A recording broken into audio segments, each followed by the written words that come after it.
não é sobre a sua capacidade, não é sobre a sua habilidade, não é sobre o seu talento, mas é o poder dele que se manifesta na sua fraqueza. É a graça, é o poder que te encontra.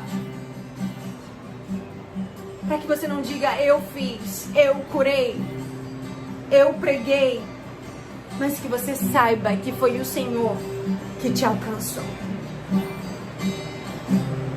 E enquanto os ministérios eram incríveis, nós temos esses pequenos vislumbres que iam divulgar a complexidade do que é ser humano. Ser humano é um ser complexo.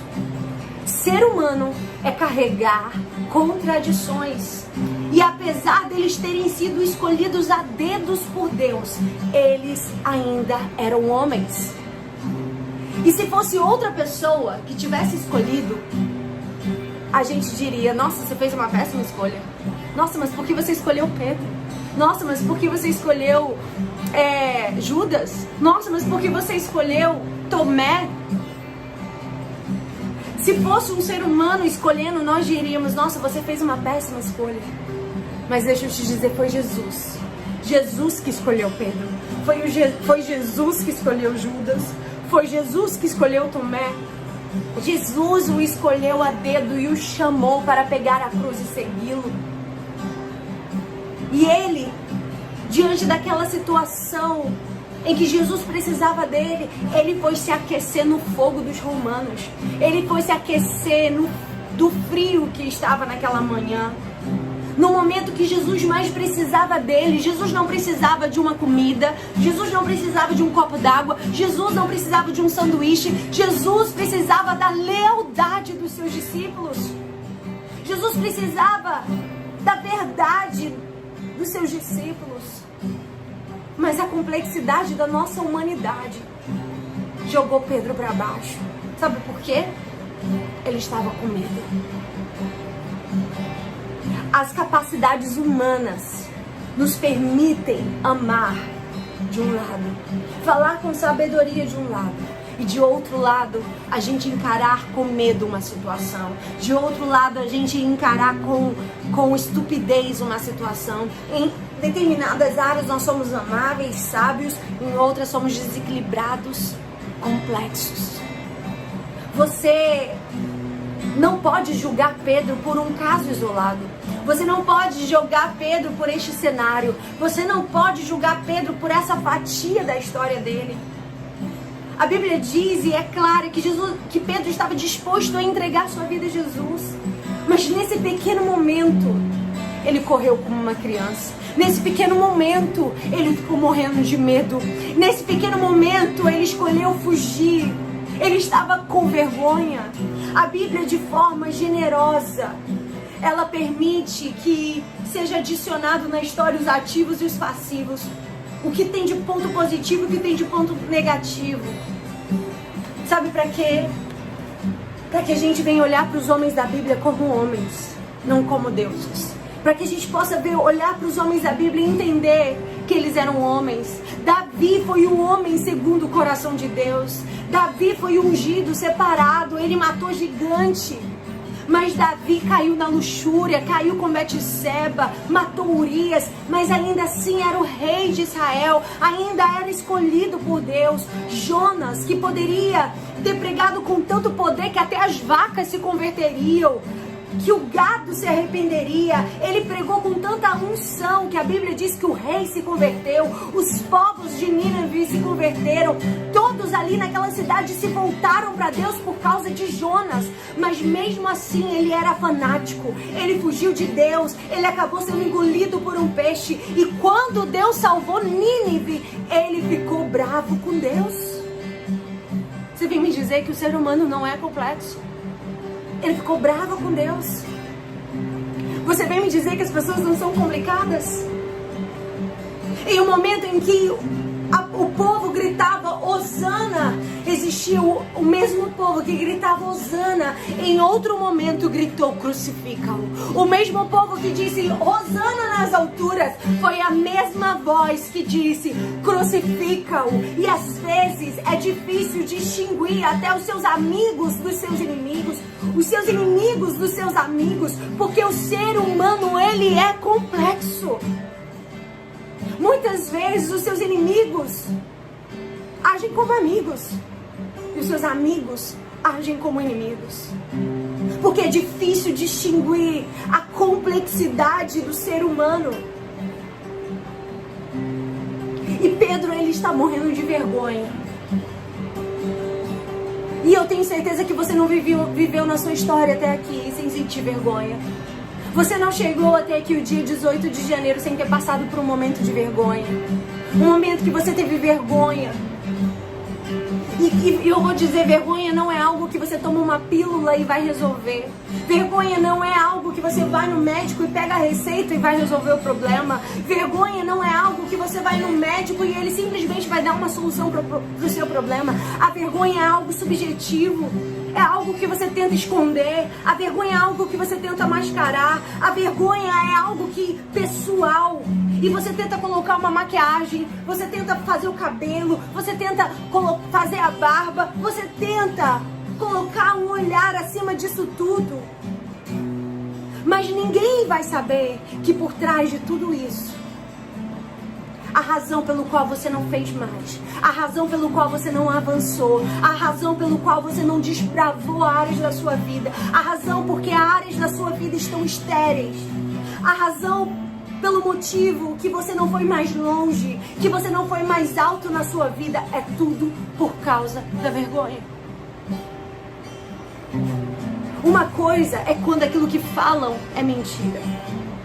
Outra coisa é quando aquilo que falam é verdade. Pedro, ele poderia repreender uma mentira. Pedro poderia dizer, não, isso tudo que falam sobre mim é uma mentira. Mas e quando é verdade? E quando aquela situação representa mesmo a tua fraqueza, a tua limitação? Pedro está se aquecendo no fogo dos homens que ele tinha tentado matar. Que complexo! Pouco tempo atrás ele estava querendo cortar a orelha daqueles homens que ele estava ali, sentado ao lado, se aquecendo no fogo. Que contradição! E você precisa entender que as pessoas estão cheias de contradições. As pessoas estão cheias de complexidade. E o que fazemos com as pessoas é que uma vez que descobrimos uma contradição, uma vez que descobrimos uma complexidade, nós a descartamos. E você nem imagina que todas as pessoas que você olhava e costumava ver de pé, que você ouvia falar delas, e agora você nem escuta mais falar delas, e agora você nem sabe nada a respeito, elas foram jogadas para baixo. E sabe o que a gente faz? A gente não trata elas nem como seres humanos. Não, elas simplesmente desaparecem de suas posições, elas simplesmente desaparecem do seu lugar de destaque. Existem coisas que você pode dizer apenas para Jesus. Existem coisas que você pode dizer apenas para Jesus, porque só Jesus tem a capacidade de pesar os pontos negativos e negativos de maneira justa da nossa história. E não julgar você por causa de uma fatia, e não julgar você por causa de um momento. Por isso que Deus, ele fez as estações. Esses dias eu fui com os meus pais no monte, nós subimos para orar. E eu fiquei olhando as árvores, tinha umas folhas secas, outras folhas verdes. E eu fiquei olhando para aquilo. E eu imagino que no Jardim do Éden não tinha folhas secas. Era verdejante, as flores eram vibrantes. E ali, o Espírito Santo foi ministrando no meu coração que isso foi fruto do pecado.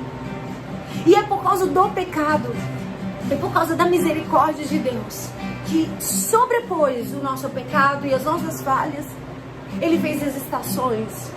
Porque uma folha seca não vai determinar a qualidade da árvore. Uma estação de sequidão não vai determinar a qualidade da árvore. Uma estação onde as folhas caíram, onde parece que está tudo perdido, não vai determinar que é o seu fim. E Pedro, hoje, ele é uma testemunha viva de que não é o seu fim. Deus, ele criou as estações para dizer para mim e para você que o seu momento não te define. Deus sabe quem você é por trás do seu pior dia. Deus sabe quem você é por trás da sua vergonha. E às vezes o grande problema não é o julgamento das pessoas. Esses dias me fizeram uma pergunta no meu Instagram e falaram assim: como foi para você superar o divórcio? E o maior desafio não foi o julgamento das pessoas. O maior desafio não foi o julgamento da igreja. Mas o maior desafio foi o julgamento que eu fiz a respeito de mim mesma. Porque um dia eu disse: que vergonha, a vida de alguém que se divorcia acabou. Nunca mais ela vai poder ser nada. Eu julguei, eu critiquei. E eu me tornei aquilo que eu julguei e aquilo que eu critiquei na minha imaturidade, na minha juventude. Eu falava: nossa, casar é pra sempre. E às vezes o que você está tendo que superar não é o julgamento da igreja. Você até fala: a igreja me julga. Você até diz: as pessoas me julgam, as pessoas me olham torto. Mas a grande verdade é que o maior julgamento é aquele que você se autocondena. Aquele que você olha para a sua vida e diz: para mim não tem mais jeito.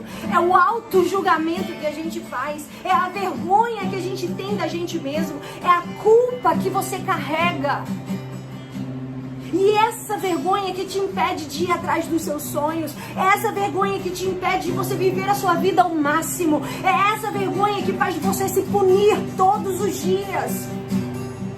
Não é simplesmente dizer: ai, me arrependo e sinto muito. A vergonha, ela vai além do arrependimento. Ela diz: porque eu fiz o que eu fiz, eu fui inútil. Por causa do que eu fiz, eu jamais serei feliz. Por causa do que eu fiz, meus sonhos morreram. Talvez você entrou aqui nessa live dizendo: por causa do que eu fiz, eu nunca mais vou ser feliz. Por causa das escolhas que eu fiz, eu nunca mais vou ser alegre. Nunca mais vou ter uma família. E a grande verdade que o Senhor te trouxe aqui para te dizer é: os teus sonhos não acabaram. As promessas de Deus para você não acabaram. Deus ainda é Deus. E você verá Deus na sua história. Porque não há ninguém aqui nessa live hoje que em algum momento não tenha vergonha de si. E quando a gente fala de pessoas mortas, Pedro morreu, Tomé morreu, Judas morreu.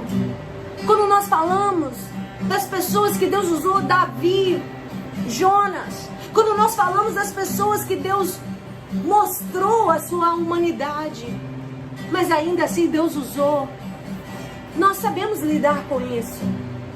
Mas a grande questão é quando essas pessoas estão vivas. É quando essas pessoas não estão mortas.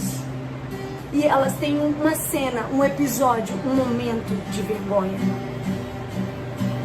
E aí elas são destruídas pela autocondenação, pelo autojulgamento. E quando essas pessoas são você, que por causa de um momento, por causa de uma situação, você coloca uma autopunição. E essa é a pior sentença do inferno sobre a tua vida. É a pior sentença que um juiz pode determinar. É a autocondenação, é o autojulgamento. Para hoje de ficar se autocondenando. Tira de sobre os teus ombros essa culpa. Tira de sobre os teus ombros essa condenação. A Bíblia diz: nenhuma condenação há para aqueles que estão em Cristo. Nenhuma condenação há para aqueles que estão em Cristo. Toda culpa bate em retirada. Toda vergonha bate em retirada. Porque a gente sabe lidar com Pedro, a gente sabe lidar com Jonas, mas a gente não sabe lidar quando a cena de vergonha, um episódio de vergonha é nosso. Ou de alguém que a gente conhece. E o jeito que você se vê determina muito do que você vai viver. E é por isso que muitas pessoas entram em relacionamentos doentios. É por isso que muitas pessoas, quando alguém chega para amar, alguém chega para cuidar, ela não deixa que ame, ela não deixa que cuide, porque ela não se sente merecedora, porque ela está se autocondenando. Se alguém tenta te receber com carinho, você simplesmente afasta essas pessoas de você, porque você não se vê digno. Você olha para você e diz: como alguém vai me querer? Você sabota a si mesmo de viver novos níveis, de viver um novo patamar. Você sabota uma promoção no trabalho, você sabota uma oportunidade de emprego, você sabota uma carreira, relacionamentos e até mesmo a sua vida familiar. Por quê? Você não se sente como alguém que vale a pena, porque você se autocondena por causa de um episódio de vergonha. E sabe o que acontece? Muitas pessoas olham e dizem: uau, que mulher incrível. E você dentro de você diz: eu sou menos do que isso, eu não sou nada. Sabe? E por causa dessa autocondenação, dessa culpa que te corrói, que te come por dentro, que come a tua paz, que come a tua alegria, que come a tua esperança, nós nos automedicamos, nós bebemos, fumamos, usamos drogas. É por isso que o ser humano, ele entra no pior estágio, porque ele tem vergonha de quem ele é. É por isso que muitas pessoas vão para a igreja como se fosse um narcótico. Eu vou lá para automedicar, aliviar a minha dor de consciência. Isso é sério.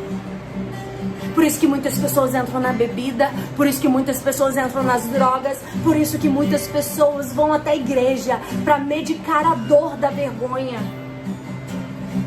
Porque a igreja muitas vezes é um lugar para anestesiar a sua dor e a sua culpa. E culpa é quando você avalia uma ação, quando você avalia um comportamento que você fez como algo desfavorável, como algo que te inferioriza. E aí sabe como você se sente desvalorizado, você não se sente merecedor de viver a vida abundante que a Bíblia nos garante. A vida abundante onde o teu cálice vai transbordar diante dos teus inimigos, onde as promessas vão ser reais na tua vida e você não aceita. Porque um dia você abortou, porque um dia você perdeu uma casa que você poderia ter comprado porque jogou o dinheiro que você recebia fora em jogos e coisas que não deveriam ter jogado. E a vergonha que você carrega de nem conseguir olhar nos olhos da sua filha. A vergonha que você carrega, que você não consegue nem sequer ouvir uma criança chorando, que você lembra de uma criança que você abortou no seu ventre. Essa vergonha, esse segredo que você nunca contou pra ninguém. O Senhor vê. E isso tem te deixado desvalorizado. Mas se você não tomar cuidado, essa culpa vai se transformar, sabe o que? Em vergonha. E aí você vai ter vergonha. E isso vai afetar todos os relacionamentos da sua vida. Você não vai conseguir ser uma boa mãe, você não vai conseguir ser uma boa amiga, você não vai conseguir ser uma boa serva. Vamos tirar os reis, os profetas, e vamos baixar para cá, para a terra. Aqui nós também temos cenas de vergonha. Mas assim como Deus não abriu mão de Pedro, assim como Deus não abriu mão do filho pródigo, assim como Deus não abriu mão de Tomé, assim como Deus não abriu mão, Deus não abre mão de você. Deus não abre mão do propósito que Ele tem para sua vida.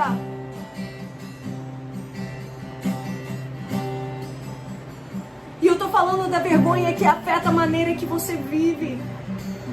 E por causa da sua vergonha, você perdeu pessoas boas, que queriam ver o seu crescimento, porque você não deixou que elas se aproximassem. Pedro, ele era uma vergonha absoluta. E ele era o tipo de tormento que muitas vezes a igreja não ajuda, que muitas vezes a igreja não dá suporte. A Bíblia diz que veio um homem com seu filho, que a igreja não ajudou. A palavra de Deus diz que ele se jogou no fogo, que ele se jogou na água, e trouxeram até os discípulos, e eles não puderam resolver o problema daquele menino, porque era profundo demais. E existem áreas de vergonha que muitas vezes não vai ser a igreja que vai resolver porque é profundo demais. E é por isso que a história do filho pródigo é tão forte e fala tanto conosco. Porque ali fala abertamente sobre um menino que ele pensa que ele é mais do que ele é. Que ele pensa que ele pode pegar tudo que o seu pai guardou, a sua herança, e seguir a sua vida. E aqui a gente precisa ser um judeu ortodoxo, ter uma mentalidade de um judeu ortodoxo pra gente entender a profundidade dessa palavra. Um judeu ortodoxo, ele não chegava nem perto de porco, ele não comia porco. E aqui a gente está falando de um menino que não está pronto apenas para comer o porco, mas pior, para comer o que o porco comeria. Para comer o que o porco comeria. E na hora, ele se lembra do pai. E ele fala, eu vou para casa do pai e eu vou dizer pelo menos que eu seja um contratado seu. Eu quero ser um contratado seu. E ele ficou ensaiando o que ele ia dizer para o pai. Porque aquilo que ele pegou e desperdiçou com prostitutas, com amigos, acabou. Mas aquilo que ele tinha era a vida inteira de trabalho do pai. E o pai já estava velho. O pai não teria mais vida para trabalhar e recuperar aquilo que foi perdido. Não teria vida suficiente para recuperar. Ou seja, ele não desperdiçou apenas o dinheiro. Ele desperdiçou a vida do pai. Ele jogou fora a vida do pai. E quando ele ensaia para voltar, ele está cheirando a porco. Ele está cheirando a algo que o pai nem tocou. Ele está cheirando a algo que o pai não criou ele para comer.